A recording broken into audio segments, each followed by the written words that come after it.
V10 engine. Probably the best sounding piston engine there is. There's just one problem with it. It's really expensive. Now I would like to have a V10 engine, but I don't really have V10 money. So I decided to make my own V10, which runs on compressed air. My first attempt at making a V10 was quite pathetic. The engine was very poorly made and leaked everywhere.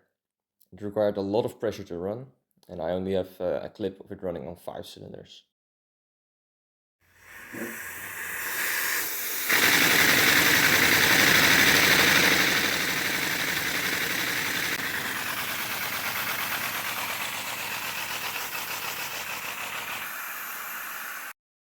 After this engine, I didn't try to make another V10 until about a year later.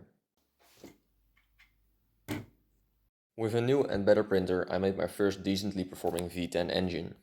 In contrast to the previous engine, it used a valve train that looked more like a pushrod system instead of an overhead cam system.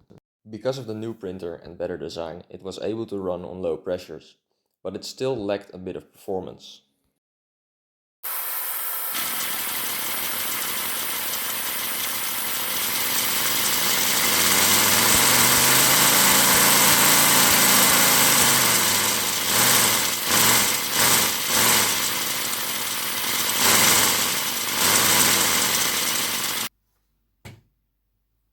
I decided to make another engine that was an improvement of the previous engine.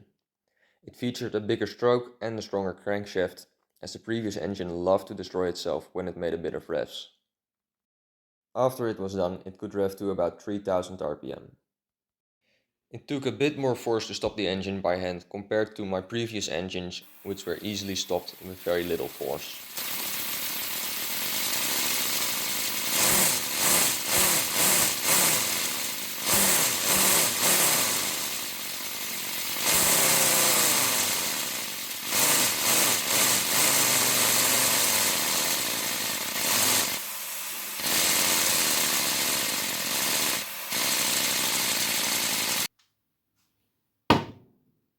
After this, I decided to make my latest engine, which is very different from the previous engine.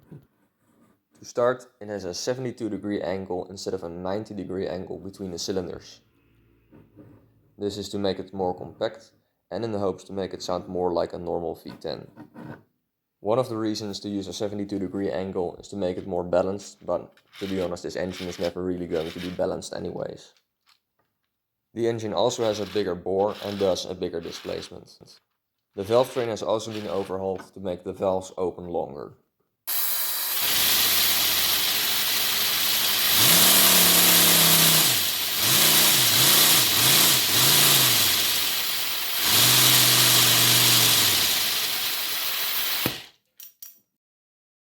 I tried to adjust the firing order to match the order of the Lexus LFA engine, but that failed, so I just stuck with the regular crossplane layout.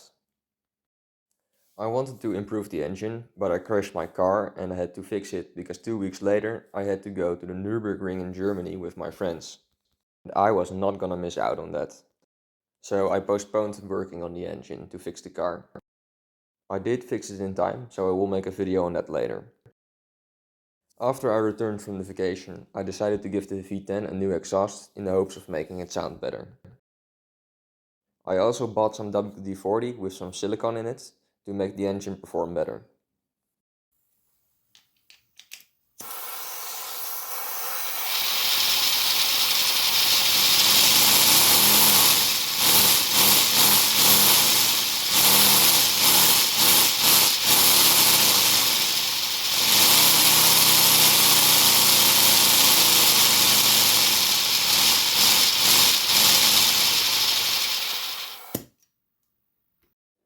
After having done all of this, I'd say the engine is quite finished.